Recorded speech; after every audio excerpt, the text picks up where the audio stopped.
Love music. Live sport. Pole Position with Andy Alston and Adam Todd on RockSport Radio. Hello and welcome to Pole Position, the motorsport show here on RockSport Radio. Sandy Alston with you alongside Adam Todd, broadcasting on DAB digital radio across central Scotland, online and on TuneIn. So on the show this week, Sauber no more with Alfa Romeo to the fore, no time for resting with MotoGP testing, and is Rally in for a shock with all this electric talk? All this and more on Pole Position. But before we get into all that, we mentioned on the show last week about the ongoing issues between Formula One's race promoters and Liberty Media. Now, Chase Carey has had his say, and he told Sky Sports News that the work Liberty have done since taking over the sport has changed it for the better. We feel excited about the progress we've made the last couple of years, the research we're doing. People believe the sport's in a better place or are more excited about the future than they've been. But clearly we got to continue to build it and continue to really enable it to be what it can and it should be. Do you agree with that, Adam? Well, I think Liberty Media have done good things, but they've also done bad things. I mean, last week we had that incredible statement from 16 out of the 21 race promoters. You know, that is unprecedented in Formula 1, so there's clearly issues behind the scenes that we don't know about.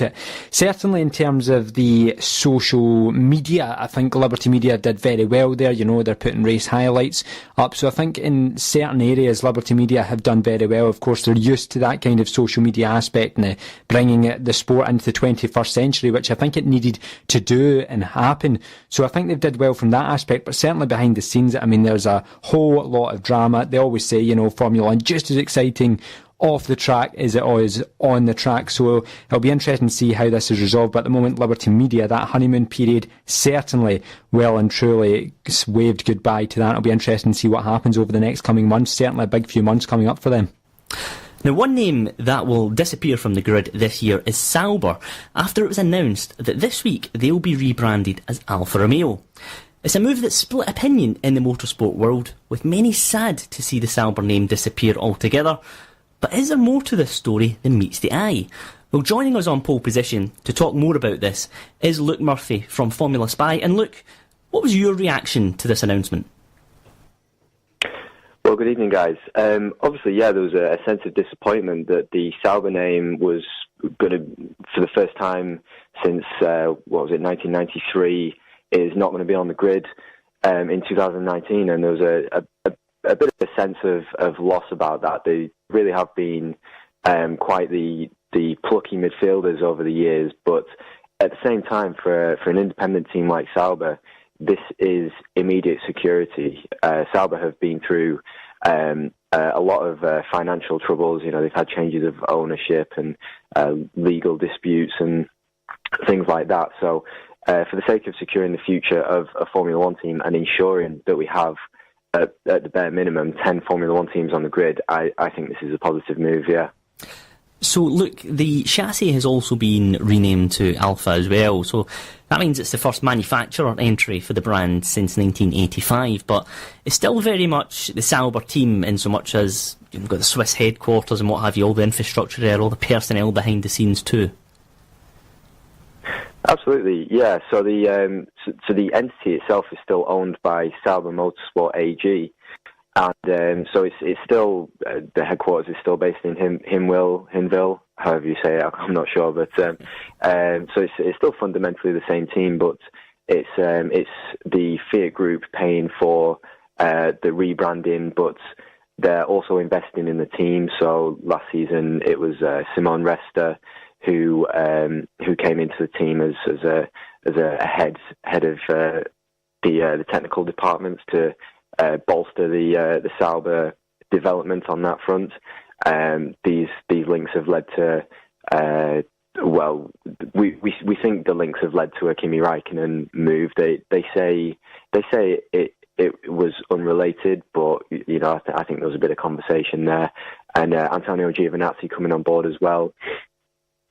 So whilst it's still fundamentally the same Sauber team, it's just a boosted version of the Sauber team with the Fiat Group backing.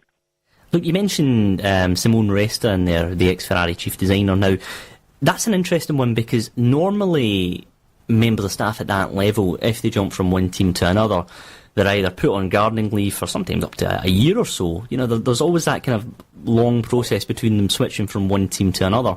That wasn't the case when he moved from Ferrari to Sauber. So again, does that also point to the fact that this has been on the cards for the while?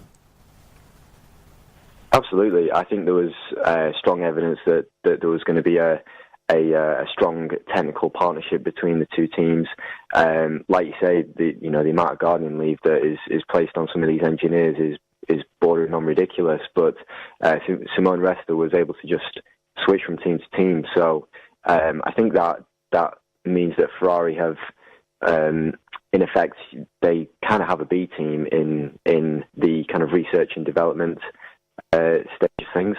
So in terms of boosting their kind of technical resource and things like that, I think it's only going to help the Ferrari development as well. And I dare say all this goes to show just how quickly Formula One can change as well, because just a couple of years ago, as you touched on there, this team were on the brink of disaster. Oh, absolutely. Yeah, they had all sorts of troubles going on, and this was before the group known as Longbow Finance came in about 2016 and saved the team. Before then, this Sauber team was pretty much propping up the championship. There were seasons where they scored next to no points, and they were racing to basically not be last. And they also had one of the issues where, well, the rather farcical issue of them hiring 3 drivers for 2 seats for the start of the Australian Grand Prix one season, where they had Guido van der Garde was all dressed up in his Sauber kit expecting to have a seat, and they had to, and it all went through the courts and all that. And so that was a bit of a financial gamble that Sauber took at the time, that they kind of felt they had to do. So this stability will certainly keep Sauber out of the press for the wrong reasons, and hopefully get them back in the news for the right reasons, because they are fundamentally a very good Formula One team.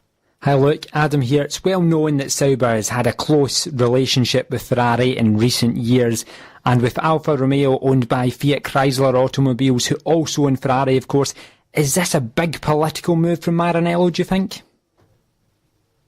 Oh, absolutely. Yeah. As we've kind of alluded to, it essentially gives Ferrari a B team, in the sense that both of them are now owned, well, not quite owned yet, but have at least strong political power from the Fiat group above them. And whereas you've got the other links in Formula One, where you've got Red Bull and Toro Rosso, Mercedes have in recent years had a very strong link with Force India. That may be weakening slightly with the Racing Point buyout, but it's especially with the 2021 regulation changes coming up. It gives Ferrari a little bit more of a political partner, shall we say, in maybe trying to iron out the finer details towards what they might want for the future regulations. And Ferrari also have close ties with Haas, so they've essentially got a presence across a third of the grid. Does that pose a risk for the likes of Williams and McLaren? Potentially, yes. I mean, Haas have had mixed responses for the way they've kind of set up business, because the Haas model, whilst they're not, they don't have any kind of ownership or anything like that from the Fiat Group or Ferrari. They've entered a really strong technical partnership where essentially whatever you can buy from a Formula One team, Haas will buy it from Ferrari. So there's a very strong link there, more so than what some of the other teams have. So you're right in saying that Ferrari has kind of the power of essentially 3 teams, where they're very likely, not definitely, but very likely to go along with what Ferrari are saying. And I think it could spell trouble for, I think especially for the likes of Williams, who have been almost stubbornly independent in recent years. They've been very very defiant in, not taking help from other teams, and just simply just buying engines and kind of going it alone and things like that. And we've seen that their kind of financial situation isn't amazing by the fact that they've had paid drivers and things like that. And I think it certainly weakens. It certainly weakens their position, definitely. And how do you think Red Bull will react to this? Could we see them increase their investment at Toro Rosso? Because there was talk previously that might even they're looking to sell Toro Rosso potentially. I mean, we've saw some great talents be at Toro Rosso and then be promoted to Red Bull, but there seems to be a bit of a shortfall in Red Bull junior drivers to fill the gaps at Toro Rosso in recent years.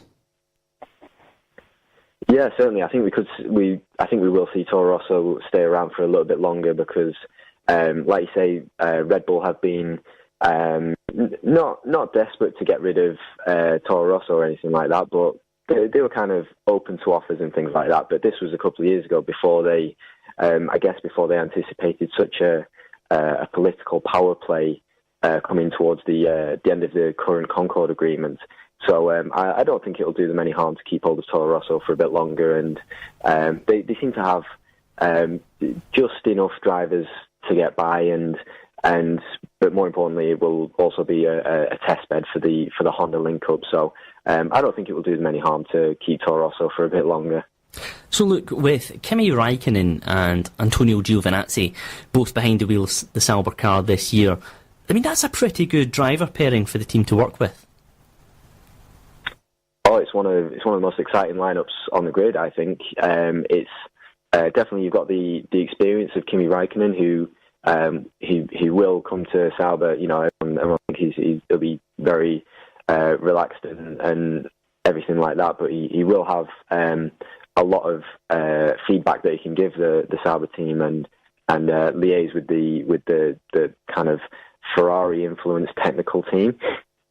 And alongside Kimi Raikkonen, you have a young hotshot, almost a rookie, but pretty much a rookie in Giovinazzi, who he put in some quite impressive testing times in the in-season test last season, and he's been allowed to develop and grow it for Ferrari, and I think he'll have a very good benchmark in Kimi Raikkonen, who whilst Kimi Raikkonen was beaten by Vettel last season, it was still kind of close enough to cause Vettel problems. So if Giovinazzi can really take the fight to Raikkonen straight away, then he could be a candidate for in case there's any kind of fallout from the Ferrari A team in the Leclerc versus Vettel battle.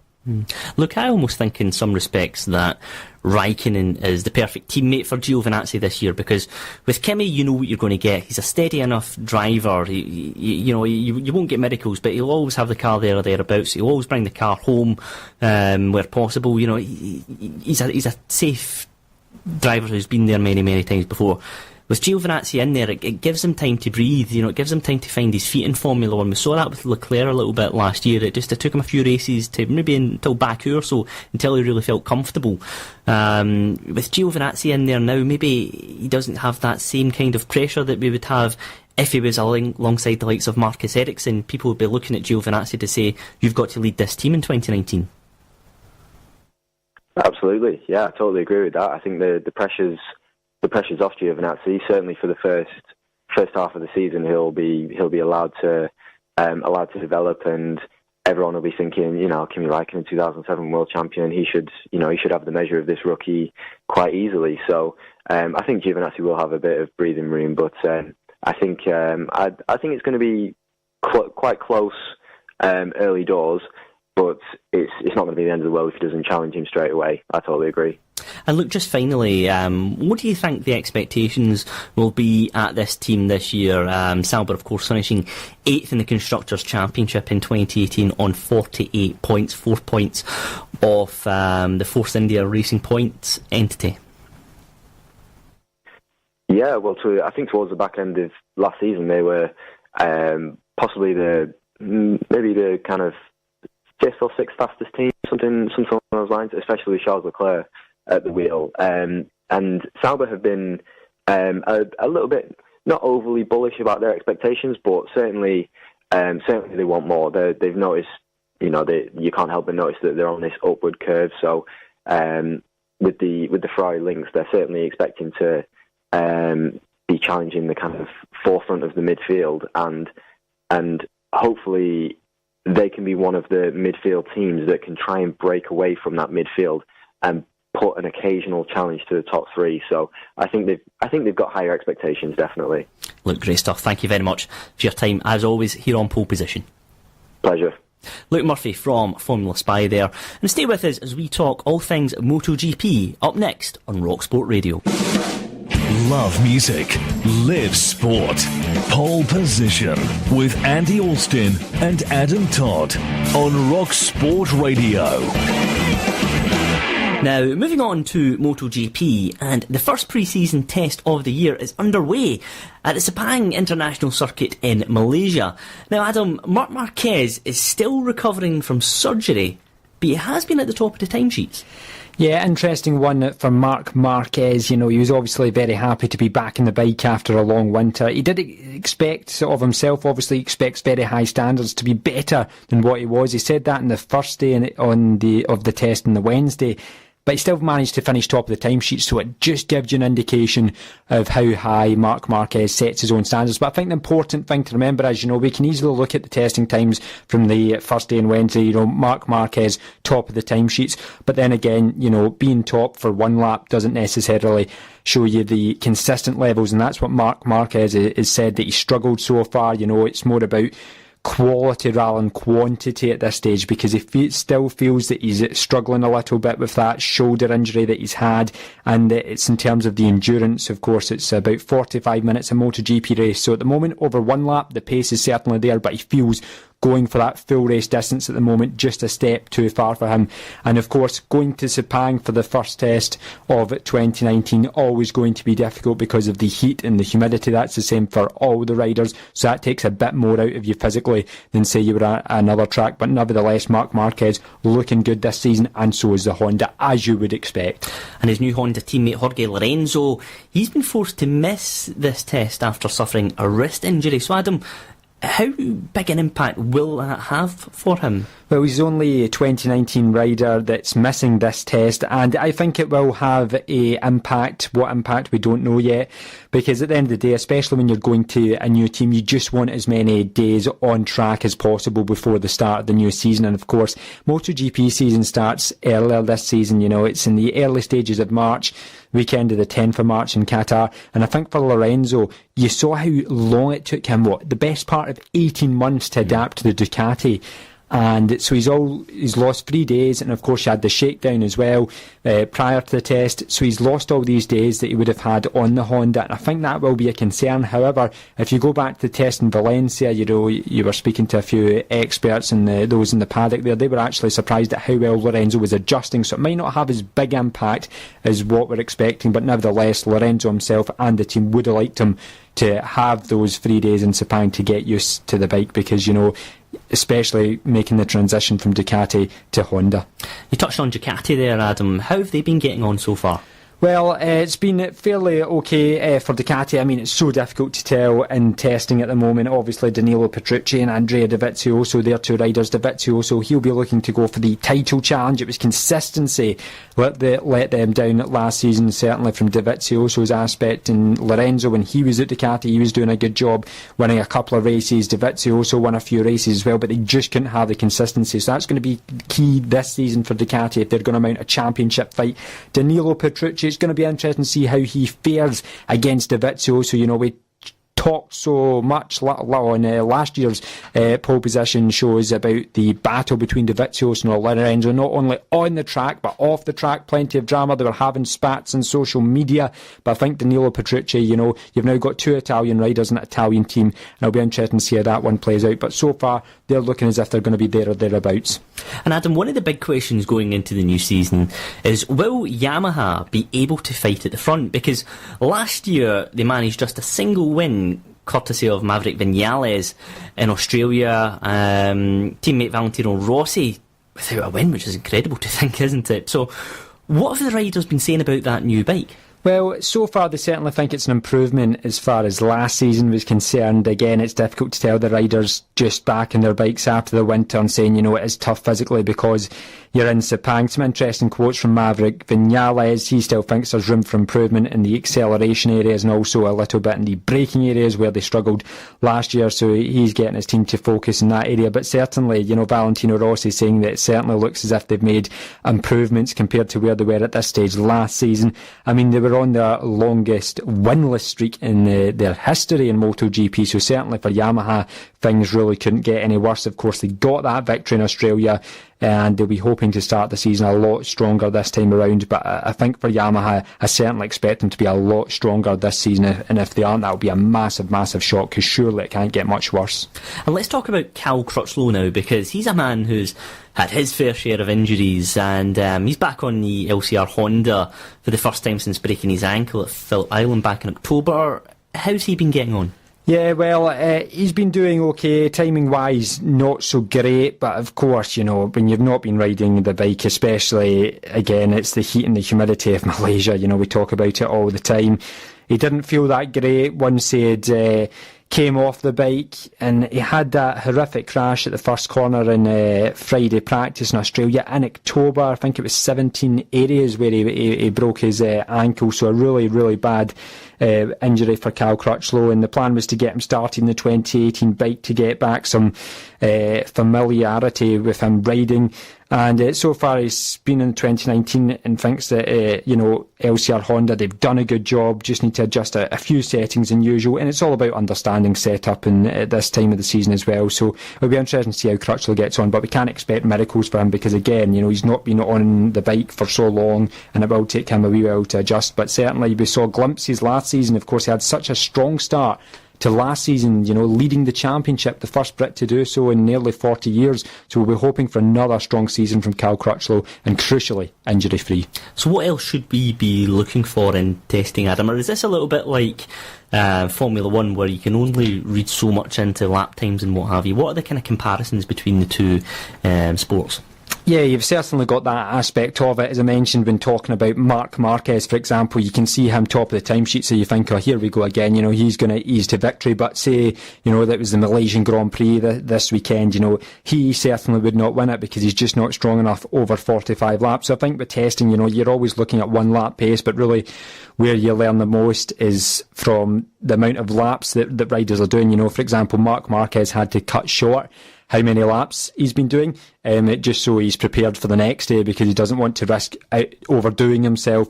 Some other interesting stories to look at is going to be KTM. Of course, one of the big shocks last season, if you can call that, was, of course, the decision of Johan Zarco to leave the satellite Yamaha team to go to KTM. And of course, KTM didn't really make a big splash last season. Of course, they got that podium with Paul Espargaro in the final race of the season in Valencia, but they're expected to do a lot better. And this season, with Zarco at the team, again, they'll be hoping to take a big step forward because he didn't really do that last season. So Zarco at the team, great rider. He was tipped to even replace Valentino Rossi at Yamaha, but of course Rossi signed that 2-year contract extension, so it'll be interesting to see how Zarco and KTM get on this season, because the more teams we have fighting for the championship, the better spectacle it is. Now, it was a record that stood for 35 years until last June, when Timo Bernhard beat the late Stefan Bellow's time around the Nürburgring driving a Porsche 919 hybrid with a time of 5:19.1. Now, this week, Bernhard was recognised for his achievement at the Editor Special Award at the GQ Car Awards, both him and his team picking up the accolade. Now, Sam Lloyd caught up with the German after the ceremony and started by asking what it meant to him and his team. Definitely, I would say definitely another award for this stunning achievement that the whole team did. Building this 919 Evo, unleashed car of our Le Mans winning car, and then definitely it's an award for the whole team because they made it happen. The car worked that well. I just had to hang in there, and I enjoyed so much all these memories I have during this lap. Cast your minds back to that day, and as you mentioned, it is a team effort, but was there a general feeling that you could break the record? Yeah, definitely this feeling was there, but like always in motorsport, you have to make it done. You have to finish it up, and you have to make that time. And I knew that it's going to be very fast. I didn't arrive that day with a lap time in my head, but I knew that it's going to be overwhelming. I knew that the excitement. I mean, during that lap, like the speeds and everything that I will face. I knew that it's going to be just incredible, and the time that will come out will be incredible as well. And we have to talk about this machinery, because this car is absolutely phenomenal, what it's achieved, and it's really an iconic moment in Porsche motorsport history. Yes, it is, and I have to say I was overwhelmed with the feedback I received all over the world. Wherever I went somehow, and they read the name, it was like amazing. Not only RockSport Reunion Laguna Seca, but everywhere. And I got emails from all over the world, Asia, South America, Europe. I mean, it was just amazing, and everybody was, I have to say, was excited about the footage, but it was excited about the speed and the car, and this leads, I think, to the achievement that the whole team did. I mean, to bring that car with this amount of power and grip and downforce, to bring that nicely together, that actually it can be able to drive properly on such an historical, probably all-time racetrack, ultimate racetrack in the world, and that's what we achieved with this footage and with this lap time. And we have to talk about the Nürburgring, because this is a circuit that's like home from home for you. You've achieved so much, but it's a very, very special place for you personally, isn't it? 100%. I mean, it's my home track, so it's not far away from where I grew up, and it's one of these. I remember I had a big poster of the Nordschleife in my room, from up when I was 8 years old, up to when I was probably 18. It was there for 10 years, and so I knew every corner by name and everything. So that's and I went there the first time when I was just 5 years old, just to help my father when he was driving himself. So I have a lot of good childhood memories, and to drive there on this iconic track, or to be the one to be able to do this drive, and in the end to achieve this record was something special. I also have to remember my childhood hero. I have to remember the childhood hero of myself, Stefan Bellof, who had this record for 35 years, and I had a much higher respect after I did my lap to what he has accomplished 35 years ago. Undoubtedly a highlight in 2018, but here I am talking to you at the start of 2019. What does the next year have in store for you? Well, still with Porsche, and 100% this was also the most important, that continue the partnership, which will become now 20 years. I think I have to look it up correctly, but I think it must be end of April, beginning of May when I sign the junior contract. So we'll definitely cherish that day. Have a nice glass of wine, or something which, just to remember the good times. So it's 20 years with Porsche, which is very special, and then my main program will be running for my own team, Chris Team 75 Bernhard, in the ADAC GT Masters with the new GT3R Porsche. To run that full time, and we want to challenge a title, and then I want to do the 24 Hours of Spa again with my own team. So I have a couple of nice events which will unfold, maybe here and there another race, but it's something which is good, and to do that together with Porsche as factory driver, and at the same time with my team, that's something very special. So it's kind of this group together which brings a smile on my face when I go racing. You said 20 years, which is quite unbelievable, that whole Porsche pyramid that you've been an integral part of, and now being a team principal, how important is it to be the other side, to give something back to the young up-and-coming stars of the future in terms of motorsport? Well, I have to say I'm the one with the longest contract with Porsche, but I'm not the oldest driver, so it's a difference. No, it's something, it's also what you cherish when you get older. I mean, with years that we need the upcoming drivers, that to have another coming, or big projects or programs that are coming. We need these young drivers, to to be ready for these programs. So that's very important. And the junior drivers were always very important to Porsche and were always high on the agenda. So that's why it's a good thing. And we have a lot of good guys now in our group, and for sure, and always, and they know that if they need help or if they need an advice, I'm always here for that. Because when I was at that stage, I always had good help from the Porsche stars back then. So that's always, I think that's a Porsche way that you also respect each other and you also help each other like on the way. That's Sam Lloyd there speaking to Timo Bernhard after he and his Porsche 919 hybrid team won the Editor's Special Award at the GQ Car Awards this week. Now, moving on to the rally stage now, and plans are taking shape to introduce electric or hybrid power to the World Rally Championship in 2022. FIA President Jean Todt is one of the leading figures behind the plans. But how will they affect the sport? Well, joining us on pole position to talk more about this is rally expert David Halley. And David, I get the feeling that this is something that maybe looks good on paper, but might be difficult to put into practice.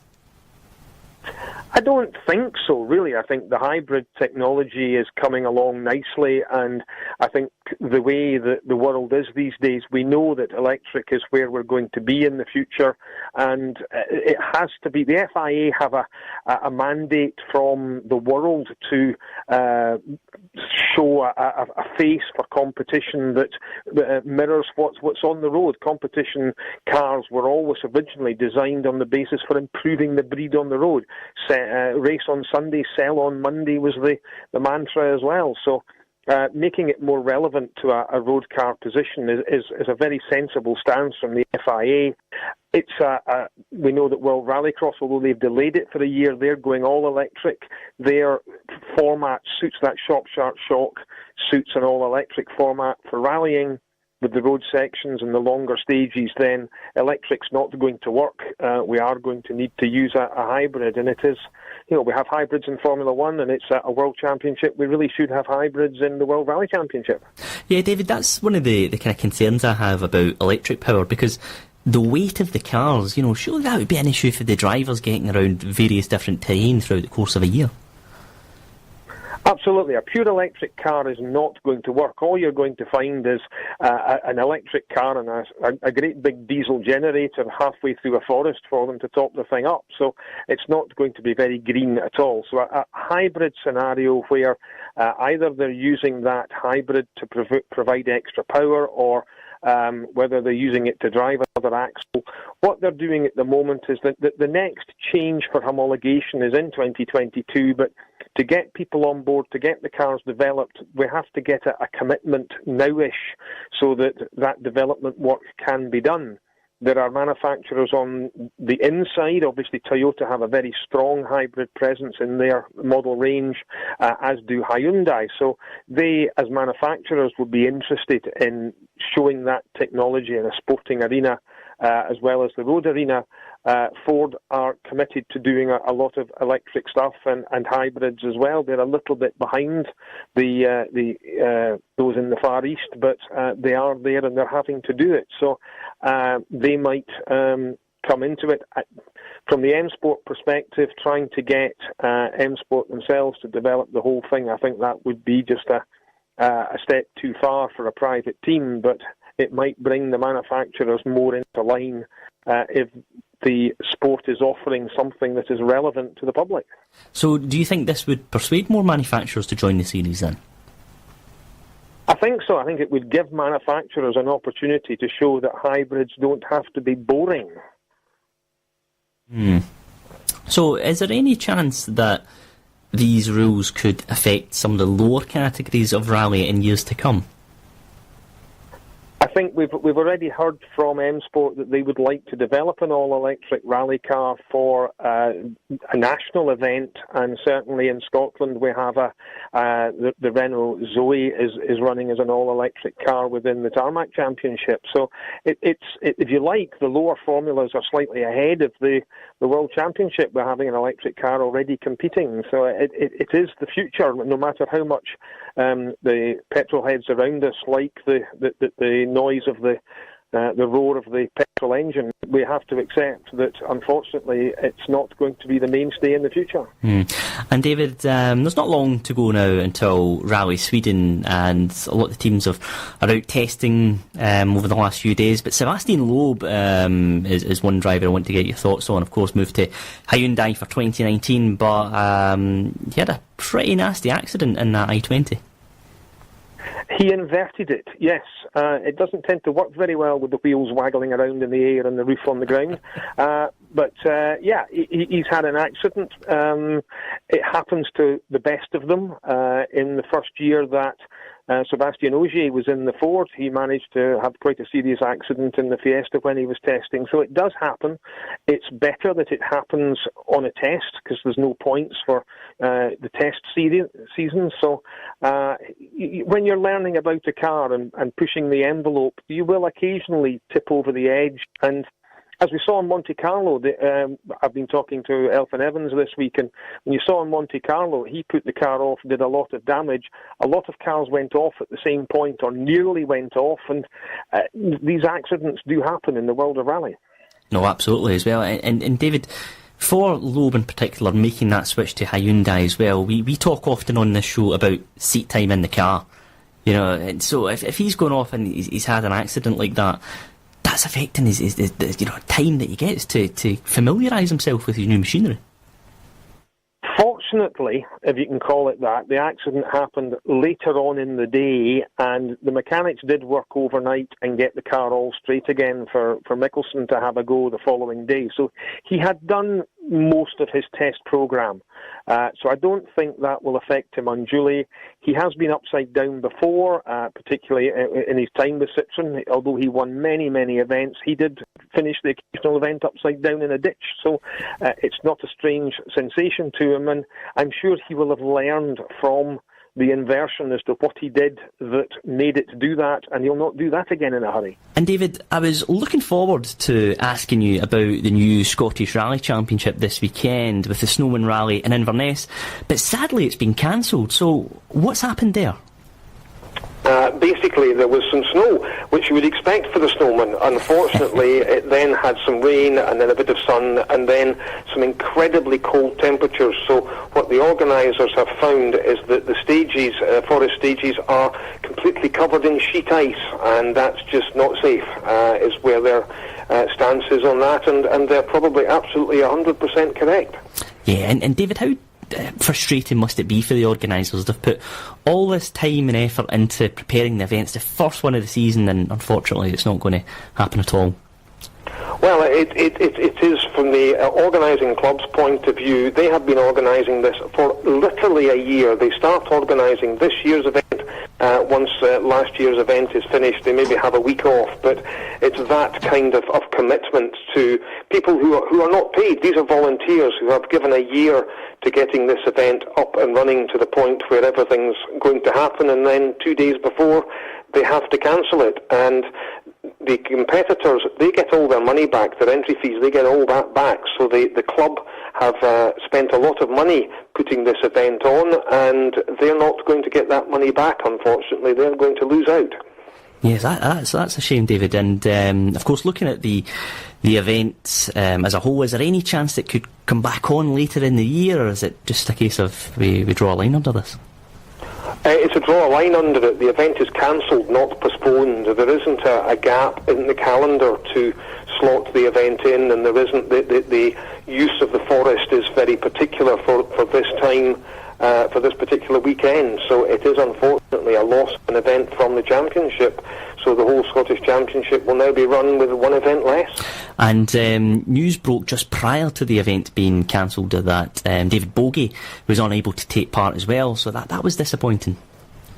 Absolutely, he was a shoe-in for a potential fourth win on the event, so though there were many other people there who were going to make it not so easy for him, but yeah, it's just disappointing. Everybody was kind of revved up. We've had a winter. We haven't had a rally in Scotland for a while.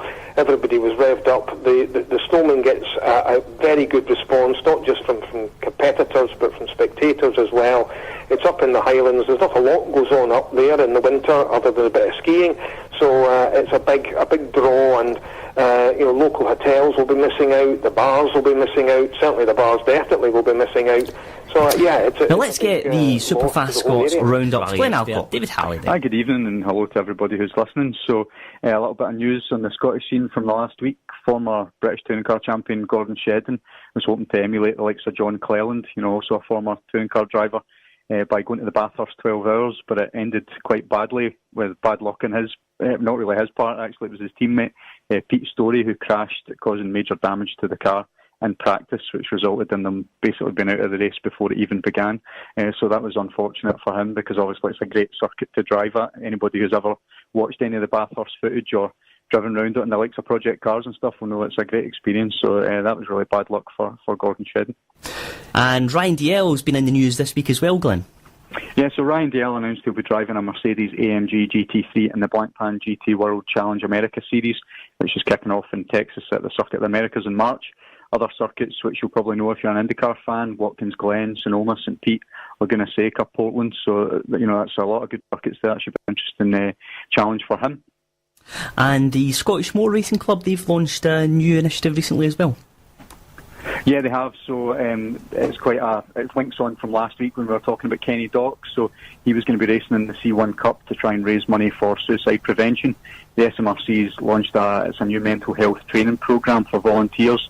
So this initiative will provide up to 90 marshals with the opportunity to go through mental health awareness training, and 12 senior marshals will have the opportunity to go through a more intensive course, which will enable them to have the skills necessary to intervene if somebody's at risk of suicide.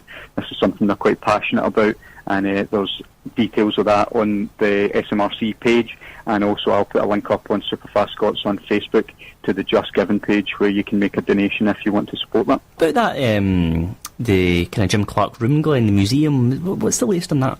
So the refurbishment and building work is progressing well, and the new museum is expected to open in the summer. So you can donate to the Jim Clark Trust and stand a chance of winning a limited edition Jim Clark Lotus Evora GT 410 Sport. And limited, I mean really limited, because it's a one-off special edition. By donating £20 towards the trust, you can stand a chance of winning that. The new museum should be a great place to visit. If you've been to the old one, you'll know how good it is anyway, but the refurbishment's going to give them a lot more space to be able to display some of Jim's iconic Lotus cars. The lean-to roof, which will join the main building to the garage, if you've been there, it's in position now, and it will be the garage that the cars will be displayed. So that will be a new facility to pay tribute to the great man, and hopefully we'll see that open on schedule this summer. No, absolutely, and you mentioned the Lotus there as well. Adam and I were up for the British Touring Car Championship at Knockhill last year as well, and we got a chance to see the car. And it's absolutely fantastic as well. That is a fantastic prize for whoever is lucky enough to win that one. It's it's a one-off thing. It will be incredible for whoever wins that. They're getting a wee piece of history, and it's a great tribute to Jim. The way it looks, red with the black, and it's got his signature on it. You've got the kind of tartan sort of interior and stuff. So it's a really incredible bit of kit, and whoever wins it will be extremely lucky. You mentioned Knockhill there, so one other thing, just news from Knockhill. So SMRC stuff again. They've announced that Graham Brunton Racing has signed 16-year-old Cameron Thompson. He's from Dumfries, so last year he was racing in the British Super 1 Kart Championship. He was 6th in that, and he's going to be driving for Graham Brunton Racing. So he said he was honoured to be racing with a team who have got 30 years of Formula Ford experience. They're totally committed to supporting and promoting new talent in Scotland, so he'll be hoping to follow in the footsteps of Ross Martin and be trying to win as many races as he can and take the championship. But he'll have another few really strong contenders alongside him. So Logan Hanna, we've already mentioned, she'll be racing for Graham Brunton as well. Jordan Gronkowski, who's always one to watch and is very, very quick, he'll be having his eyes on the championship this season in Formula Ford in Scotland. And Glenn, just finally, anything else that we should know about this week? So a couple of wee kind of news points. We've got Kames Ayrshire, the first auto test of the new season is this Sunday, so it's going to start at 10 a.m.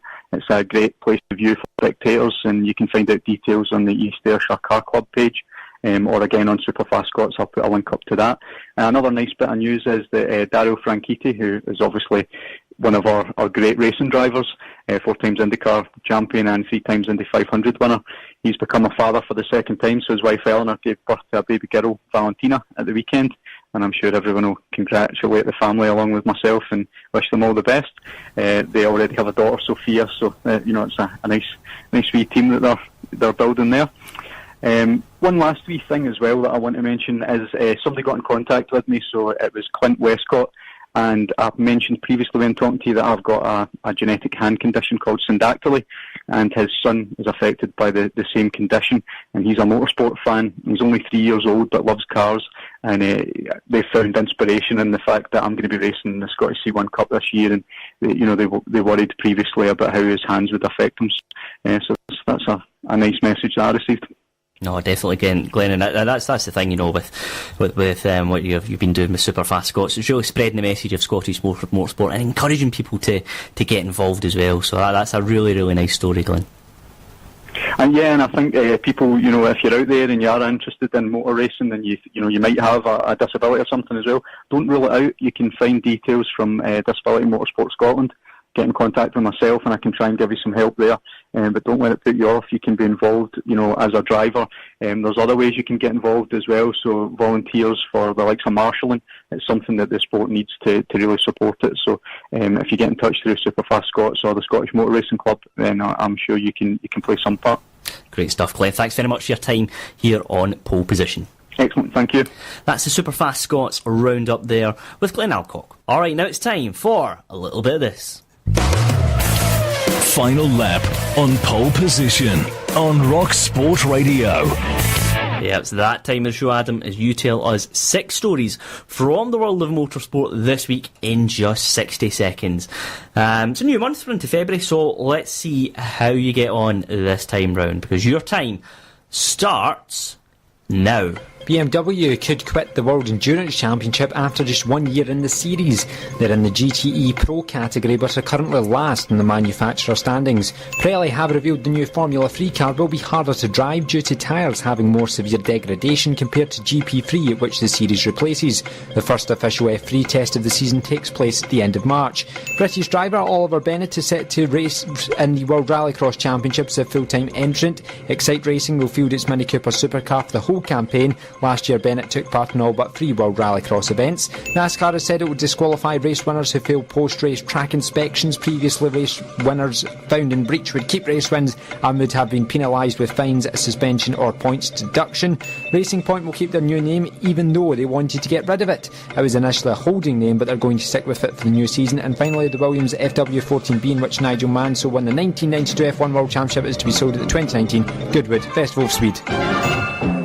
Well done, Adam, there you go. February off to a cracking start. One word I use for that, Andy: perfection. Right down to the final second there. Time to perfection. Top of the time sheets, there we go. Definitely, and it's an interesting story in the last final lap there as well, Adam, about Nigel Mansell's Williams going up for sale. Yeah, definitely. Very dominant car in 92, and I was reading today as well, because of the complexity that surrounded it in terms of that period with electronics, traction control, active suspension. It actually remained dormant until Williams' 40th anniversary, which was a couple of years ago in 2017, until their anniversary celebration at Silverstone. So that just gives you an indication of the complexities that surrounded the cars back then. But definitely don't think I'll have enough money to buy it, that's for sure. No, well, that's it. We can look at it, can't we? Because it's a beautiful car as well, and one that if you think of all the Williams cars over the years, that was certainly been the first one that springs to mind for me. An absolute fantastic car. Yeah, absolutely. I mean, all of the cars back in that kind of era